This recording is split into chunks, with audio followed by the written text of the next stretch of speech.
Next നമ്മൾ പഠിക്കുന്നത് PHP പ്രോഗ്രാമിലെ ഡാറ്റ ടൈപ്സ് ആൻഡ് വേരിയബിൾസ് എന്ന് പറയുന്ന ചാപ്റ്ററാണ്. സോ നമ്മൾ വേരിയബിൾസ് നമ്മൾ ഉപയോഗിക്കുന്നത് നമുക്ക് പ്രോഗ്രാമുമായി ബന്ധപ്പെട്ട ഡാറ്റ സ്റ്റോർ ചെയ്യുന്നതിനാണ് നമ്മൾ വേരിയബിൾ ഉപയോഗിക്കുന്നത്. സോ വേരിയബിൾ ഡിക്ലെയർ ചെയ്യുന്നത് ഈ ഒരു സിൻറ്റാക്സിലാണ്. ആദ്യമായി നമ്മൾ $സൈൻ കൊടുക്കുന്നു, അതിനുശേഷം നമ്മൾ വേരിയബിൾ നെയിം കൊടുക്കുന്നു.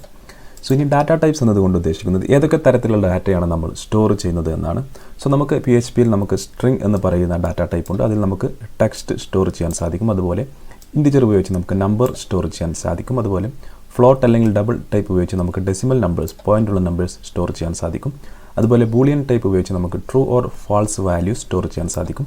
അതുപോലെ നൾ ആണെങ്കിൽ നള്ളിൽ ഒരു വാല്യൂം ഉണ്ടായിരിക്കില്ല. സോ അങ്ങനെയും നമുക്കൊരു വേരിയബിൾ ഡിക്ലെയർ ചെയ്ത് അതിൽ വാല്യൂ അസൈൻ ചെയ്യാൻ സാധിക്കും. പിന്നെ വരുന്ന അറേ ആണ്. അറേയിൽ നമുക്ക് മൾട്ടിപ്പിൾ വാല്യൂസ് സ്റ്റോർ ചെയ്യാൻ സാധിക്കും. അതുപോലെ ഒബ്ജക്റ്റ് ആണ്. ഒബ്ജക്റ്റ് നമ്മൾ ഒബ്ജക്റ്റ് ഓറിയൻറ്റഡ് പ്രോഗ്രാമിൽ ഒബ്ജക്റ്റ് ആൻഡ് ക്ലാസ് റിലേറ്റഡ് ആയിട്ടുള്ള ഇൻഫർമേഷൻ നമുക്ക് സ്റ്റോർ ചെയ്യാൻ സാധിക്കും. അതുപോലെ പിന്നെ വരുന്നത് റിസോഴ്സ് ആണ്. റിസോഴ്സിൽ സ്പെഷ്യൽ ഡാറ്റ ടൈപ്പാണ്. നമുക്ക് എക്സ്റ്റേണൽ റിസോഴ്സുമായി റെഫർ ചെയ്ത് നമുക്ക് ഉപയോഗിക്കാൻ കഴിയുന്ന ഒരു ഡാറ്റ ടൈപ്പാണ് റിസോഴ്സ് എന്ന് പറയുന്നത്. സോ നമുക്ക് ഈ നൾ വരെയുള്ള സ്ട്രിംഗ് മുതൽ നൾ വരെയുള്ള കാര്യമാണ് നമ്മൾ ഇതിൽ പഠിക്കാൻ പോകുന്നത്. ബാക്കിയുള്ളവ നമ്മൾ ഡീറ്റെയിൽ ആയി പ്രത്യേക ചാപ്റ്ററായി പഠിക്കുന്നതാണ്. സോ നമുക്ക് ആദ്യമായി ഒരു സ്ട്രിംഗ് ഒരു വേരിയബിൾ എങ്ങനെ ഡിക്ലെയർ ചെയ്യാമെന്ന് നോക്കാം. സോ ഞാൻ ആദ്യമായി ഒരു വേരിയബിൾ ഡിക്ലെയർ ചെയ്യുന്നു, $സൈൻ കൊടുക്കുന്നു. അതിനുശേഷം വേരിയബിൾ നെയിം ഞാൻ ടെക്സ്റ്റ് എന്ന് കൊടുക്കുന്നു. ശേഷം ഈക്വൽ ടു കൊടുത്ത ശേഷം ഞാൻ വാല്യൂ അസൈൻ ചെയ്യാൻ പോവുകയാണ്. ആദ്യമായി ഞാൻ ഒരു സ്ട്രിംഗ് ഒരു ടെക്സ്റ്റാണ് സ്റ്റോർ ചെയ്യുന്നത്. സോ ഞാൻ ഡബിൾ കോട്ടിനുള്ളിൽ ഹലോ വേൾഡ് എന്ന് കൊടുക്കുന്നു. സോ ഇപ്പോൾ ഞാനൊരു വേരിയബിൾ ഡിക്ലെയർ ചെയ്തു, അതിലോട്ട് ഒരു ടെക്സ്റ്റ് സ്റ്റോർ ചെയ്തു. സോ ഇതിപ്പോൾ ഒരു സ്ട്രിംഗ് വേരിയബിളാണ്. ഇനി അടുത്തത് ഞാനൊരു നമ്പർ സ്റ്റോർ ചെയ്യുന്നു. നമ്പർ ഈക്വൽ ടു 1000 എന്ന് സ്റ്റോർ ചെയ്യുന്നു. ഇപ്പോൾ ഞാനൊരു നമ്പർ എന്ന് പറയുന്ന ഇൻറ്റിജർ വേരിയബിളിലോട്ട് ഞാൻ 1000 എന്ന് പറയുന്ന നമ്പർ സ്റ്റോർ ചെയ്തു. സോ നമ്മൾ വേരിയബിൾ അസൈൻ ചെയ്യുന്ന സമയത്താണ് PHP തീരുമാനിക്കുന്നത് അത് ഏത് ഡാറ്റ ടൈപ്പ് ആണെന്ന്. സോ നമ്മൾ നമ്പറാണ് സ്റ്റോർ ചെയ്യുന്നതെങ്കിൽ അത് ഇൻറ്റിജർ ഡാറ്റ ടൈപ്പ് ആയിരിക്കും. നമ്മൾ ടെക്സ്റ്റാണ് സ്റ്റോർ ചെയ്യുന്നതെങ്കിൽ ആ വേരിയബിൾ സ്ട്രിംഗ് ഡാറ്റ ടൈപ്പ് ആയിരിക്കും. അടുത്ത് നമുക്കൊരു ഫ്ലോട്ട് ടൈപ്പ് വേരിയബിൾ ഡിക്ലെയർ ചെയ്യാം. സോ ഞാനിവിടെ FL നമ്പർ എന്ന് കൊടുക്കുന്നു. അതിനുശേഷം ഞാൻ 1.675 എന്ന് കൊടുക്കുന്നു. അപ്പോൾ നമ്മൾ പോയിൻ്റുള്ള നമ്പർ സ്റ്റോർ ചെയ്തു. അതുപോലെ നമുക്ക് ബൂളിയൻ. സോ ഞാനിവിടെ PHP എന്ന് കൊടുക്കുന്നു. ശേഷം ഞാൻ ട്രൂ എന്ന് സ്റ്റോർ ചെയ്യുന്നു. അടുത്തത് ഞാൻ നൾ എന്ന് പറയുന്ന വേരിയബിളാണ്. സോ ഞാനിവിടെ var1 എന്ന് പറയുന്ന ഒരു വേരിയബിളിലോട്ട് നൾ എന്ന് കൊടുക്കുന്നു. സോ ഇപ്പോൾ നമ്മൾ സ്ട്രിംഗ് മുതൽ നൾ വരെയുള്ള വേരിയബിൾ നമ്മൾ ഡിക്ലെയർ ചെയ്ത് കഴിഞ്ഞു. സോ നമ്മൾ ടെക്സ്റ്റിലോട്ട് ഹലോ വേൾഡ്, അതുപോലെ നമ്പറിലോട്ട് 1000, FL ഫ്ലോട്ട് നമ്പറിലോട്ട് 1.675, PHPയിലോട്ട് ട്രൂ, അതുപോലെ var1ലോട്ട് നൾ എന്ന് പറയുന്ന വാല്യൂസ് നമ്മൾ ഇതുപോലെ കൊടുത്തു കഴിഞ്ഞു. ഇനി നമുക്കിതെല്ലാം ഒന്ന് പ്രിൻ്റ് ചെയ്ത് നോക്കാം. സോ നമുക്ക് നമ്മുടെ എക്കോ കമാൻഡ് ഉപയോഗിക്കാം. സോ ഞാനിവിടെ എക്കോ. സോ നമ്മൾ പ്രിൻ്റ് ചെയ്യണമെങ്കിൽ ജസ്റ്റ് ആ ഒരു വേരിയബിൾ നെയിം കൊടുത്താൽ മതി. സോ ഞാനിവിടെ $നെയിം ടെക്സ്റ്റ് എന്ന് കൊടുക്കുന്നു. ശേഷം സെമിക്കോളൻ കൊടുക്കുന്നു. സേവ് ചെയ്ത് റീഫ്രഷ് ചെയ്ത് കഴിഞ്ഞാൽ നിങ്ങൾക്കിവിടെ ആ ടെക്സ്റ്റ് എന്ന് പറയുന്ന ആ വേരിയബിളിനുള്ളിലുള്ള ഹലോ വേൾഡ് എന്ന് പറയുന്ന ടെക്സ്റ്റ് നമുക്ക് ലഭിക്കുന്നു. ഇനി ഇതുപോലെ നമുക്ക് നമ്പർ പ്രിൻ്റ് ചെയ്യാം. സോ നമ്പർ സേവ് ചെയ്ത് റീഫ്രഷ് ചെയ്ത് കഴിഞ്ഞാൽ നമുക്ക് 1000 എന്ന് ലഭിക്കുന്നു. ആ നമ്പർ എന്ന് പറയുന്ന വേരിയബിൾ സ്റ്റോർ ചെയ്ത ആ നമ്പർ നമുക്ക് ലഭിക്കുന്നു. സോ ഈ വേരിയബിൾ നെയിം നമുക്ക് ഇഷ്ടമുള്ള നെയിം കൊടുക്കാവുന്നതാണ്. അതുപോലെ നമ്മൾ FL നമ്പറിൻ്റെ വേരിയബിൾ പ്രിൻ്റ് ചെയ്ത് നോക്കാം. സോ ഞാൻ FL നമ്പർ എന്ന് കൊടുക്കുന്നു. ശേഷം സേവ് ചെയ്ത് റീഫ്രഷ് ചെയ്ത് കഴിഞ്ഞാൽ ഒരു വാർണിംഗ് ലഭിക്കുന്നു. FL നമ്പർ നമ്മുടെ ഈ നമ്പർ N എന്ന് പറയുന്നത് ക്യാപിറ്റൽ ലെറ്റർ ആയിരുന്നു. സോ ഞാൻ N ക്യാപിറ്റൽ ലെറ്റർ കൊടുക്കുന്നു. സേവ് ചെയ്യുന്നു, റീഫ്രഷ് ചെയ്യുന്നു. അപ്പോൾ എനിക്ക് 1.675 എന്ന് പറയുന്ന ആ ഒരു വാല്യൂ ലഭിക്കുന്നു. ഇനി നമുക്ക് PHP എന്ന് പറയുന്ന വേരിയബിൾ പ്രിൻ്റ് ചെയ്ത് നോക്കാം. സോ ഞാനിവിടെ PHP സേവ് ചെയ്ത് റീഫ്രഷ് ചെയ്ത് കഴിഞ്ഞാൽ എനിക്ക് 1 എന്ന് പറയുന്ന റിസൾട്ട് ലഭിക്കുന്നു. അത് ട്രൂ ആണെങ്കിൽ 1 ലഭിക്കുന്നു, ഫാൾസ് ആണെങ്കിൽ നമുക്ക് ഒരു ബ്ലാങ്ക് റിസൾട്ടാണ് ലഭിക്കുന്നത്. സോ ഞാൻ ഫാൾസ് കൊടുത്ത് സേവ് ചെയ്ത് റീഫ്രഷ് ചെയ്ത് കഴിഞ്ഞാൽ എനിക്ക് ഒരു വാല്യൂം ലഭിക്കില്ല. സോ നമ്മൾ ട്രൂ ആക്കി കഴിഞ്ഞ് വീണ്ടും പ്രിൻ്റ് ചെയ്ത് കഴിഞ്ഞാൽ സേവ് ചെയ്ത് റീഫ്രഷ് ചെയ്ത് കഴിഞ്ഞാൽ നമുക്ക് 1 ലഭിക്കുന്നു. അതുപോലെ var1ഉം അതുപോലെയാണ്, നമുക്ക് ഒരു വാല്യൂ നമുക്ക് ലഭിക്കുന്നതായിരിക്കില്ല. സോ var1 എന്ന് പറയുന്നത് സെലക്ട് ചെയ്യുന്നു. ശേഷം സേവ് ചെയ്ത് റീഫ്രഷ് ചെയ്യുന്നു. സോ നമുക്കൊരു ബ്ലാങ്ക് റിസൾട്ട് ലഭിക്കുന്നു.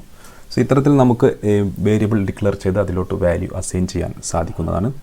നെക്സ്റ്റ് നമുക്ക് ഒരു ടെക്സ്റ്റിനുള്ളിൽ തന്നെ നമുക്ക് നമ്മുടെ വേരിയബിൾ എങ്ങനെ ഇൻക്ലൂഡ് ചെയ്യാമെന്ന് നോക്കാം. സോ ഉദാഹരണമായി ഞാനിവിടെ നെയിം എന്ന് പറയുന്ന വേരിയബിൾ കൊടുത്തതിന് ശേഷം ഞാൻ ജോൺ എന്ന് പറയുന്ന വാല്യൂ അതിലോട്ട് അസൈൻ ചെയ്യുന്നു.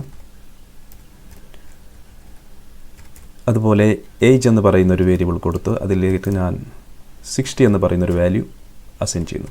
സോ ഇനി ഞാൻ എക്കോ കമാൻഡ് ഉപയോഗിച്ച് ഞാൻ മൈ നെയിം ഈസ്, അതിനുശേഷം നമുക്ക് നേരിട്ട് ഈ വേരിയബിൾ നെയിം ഇതുപോലെ കൊടുക്കാൻ സാധിക്കുന്നതാണ്, ജോൺ. അതുപോലെ അടുത്ത ലൈനിൽ ഞാനൊരു എക്കോ കമാൻഡ് ഉപയോഗിച്ച് ഐ ആം, ആ ഏജ് നമുക്കിവിടെ കൊടുക്കാൻ സാധിക്കുന്നതാണ്, ഈ 60 ഇയേഴ്സ് ഓൾഡ്. സോ നമ്മൾ സേവ് ചെയ്ത് റീഫ്രഷ് ചെയ്ത് കഴിഞ്ഞാൽ നമുക്കിതുപോലെ ലഭിക്കുന്നതാണ്, my name is John, I am 60 years old. So ഇതിനുശേഷം നമ്മളൊരു BR ടാഗ് കൊടുത്തു കഴിഞ്ഞാൽ നമുക്കത് അടുത്ത ലൈനിൽ ലഭിക്കുന്നതായിരിക്കും. സേവ് ചെയ്ത് റിഫ്രഷ് ചെയ്ത് കഴിഞ്ഞാൽ so my name is John, I am 60 years old എന്ന് ലഭിക്കുന്നു. നമ്മളിവിടെ ടെക്സ്റ്റിൽ കൊടുത്തത് നമ്മുടെ ഏജ് എന്ന് പറയുന്ന വേരിയബിളും അതുപോലെ നെയിം എന്ന് പറയുന്ന വേരിയബിളുമാണ്. സോ നമ്മൾ ഓൾറെഡി ഈ വേരിയബിളിലോട്ട് നമ്മൾ ജോൺ അതുപോലെ 60 എന്ന് പറയുന്ന 2 വാല്യൂ അസൈൻ ചെയ്തിരുന്നു. ആ വാല്യൂ നമുക്കിതുപോലെ ടെക്സ്റ്റിൽ ഇവിടെ നമുക്ക് ഈ ഒരു തരത്തിൽ ഉപയോഗിക്കാൻ സാധിക്കുന്നതാണ്. അതുപോലെ നമുക്ക് വാർഡംപ് എന്ന് പറയുന്ന ഒരു ഫംഗ്ഷൻ ഉപയോഗിച്ച് നമുക്ക് ഏത് തരത്തിലുള്ള ഡാറ്റ ടൈപ്പാണ് നമ്മൾ വേരിയബിൾ സ്റ്റോർ ചെയ്തിട്ടുള്ളതെന്ന് നമുക്ക് മനസ്സിലാക്കാൻ സാധിക്കും. സോ ഞാനിവിടെ എക്കോ വാർഡംപ് എന്ന് പറയുന്ന ഈ ഒരു ഫംഗ്ഷൻ കോൾ ചെയ്യുന്നു. അതിനുള്ളിലോട്ട് നമ്മൾ ആദ്യത്തെ വേരിയബിൾ ടെക്സ്റ്റ് കൊടുക്കുന്നു. ശേഷം ഞാൻ സേവ് ചെയ്ത് റീഫ്രഷ് ചെയ്ത് കഴിഞ്ഞാൽ നിങ്ങൾക്കിവിടെ കാണാം സ്ട്രിങ് 11 ക്യാരക്ടേഴ്സ് ഉണ്ടായിരിക്കും. 1 2 3 4 5 6 7 8 9 10 11 ക്യാരക്ടേഴ്സ് ഉണ്ട്. ഹലോ വേൾഡ് ഇത് ലഭിക്കുന്നു. അതുപോലെ നമുക്ക് നമ്പറിൻ്റെത് പ്രിൻറ്റ് ചെയ്ത് നോക്കാം. നമ്പർ സേവ് ചെയ്ത് റീഫ്രഷ് ചെയ്ത് കഴിഞ്ഞാൽ ഇൻറ്റിജർ 1000 എന്ന് ലഭിക്കുന്നു. അതുപോലെ FL നമ്പർ, സോ നമുക്ക് ഫ്ലോട്ട് ടൈപ്പ് 1.675 എന്ന് ലഭിക്കുന്നു. അതുപോലെ നമുക്ക് PHPയുടെ അത് കൊടുക്കാം. PHP സേവ് ചെയ്ത് റീഫ്രഷ് ചെയ്ത് കഴിഞ്ഞാൽ നമുക്ക് ബൂൾ അഥവാ ബൂളിയൻ ട്രൂ വാല്യൂ ട്രൂ ലഭിക്കുന്നു. അതുപോലെ നമുക്ക് നള്ളിൻ്റെത് var1 എന്ന് കൊടുത്തു കഴിഞ്ഞാൽ സേവ് ചെയ്ത് കഴിഞ്ഞ് റീഫ്രഷ് ചെയ്ത് കഴിഞ്ഞാൽ നമുക്ക് നൾ എന്ന് പറയുന്ന ആ ഡാറ്റ ടൈപ്പിൻ്റെ പേര് ലഭിക്കുന്നു. ഇത്രയും നമുക്ക് വാർഡംപ് ഫംഗ്ഷൻ ഉപയോഗിച്ച് ഏത് തരത്തിലുള്ള ഡാറ്റയാണ് നമ്മുടെ വേരിയബിൾ സ്റ്റോർ ചെയ്തിട്ടുള്ളതെന്ന് മനസ്സിലാക്കാൻ സാധിക്കും. നെക്സ്റ്റ് നമ്മളൊരു വേരിയബിൾ ഡിക്ലെയർ ചെയ്ത് ഒരു വാല്യൂ അസൈൻ ചെയ്ത് കഴിഞ്ഞാൽ നമുക്കതിൻ്റെ വാല്യൂ നമ്മുടെ പ്രോഗ്രാമിൽ ഏത് സമയത്ത് വേണമെങ്കിലും നമുക്ക് എത്ര തവണ വേണമെങ്കിലും അത് ചേഞ്ച് ചെയ്യാൻ സാധിക്കും. സോ ഉദാഹരണമായി ഇപ്പോൾ ടെക്സ്റ്റിൻ്റെ വാല്യൂ എന്ന് പറയുന്നത് ഹലോ വേൾഡ് എന്നാണ്. സോ ഞാനിവിടെ എക്കോ എന്ന് പറയുന്ന കമാൻഡ് ഉപയോഗിച്ച് അത് പ്രിൻറ്റ് ചെയ്യുന്നു. ടെക്സ്റ്റ് റീഫ്രഷ് ചെയ്ത് കഴിഞ്ഞാൽ നമുക്ക് ഹലോ വേൾഡ് എന്ന് ലഭിക്കുന്നു. ഇനി ഞാൻ ഈ ഹലോ വേൾഡ് എന്നത് അസൈൻ ചെയ്തതിൻ്റെ താഴെ വന്നതിന് ശേഷം വീണ്ടും അതുപോലെ text is equal to learn PHP എന്ന് കൊടുക്കുന്നു.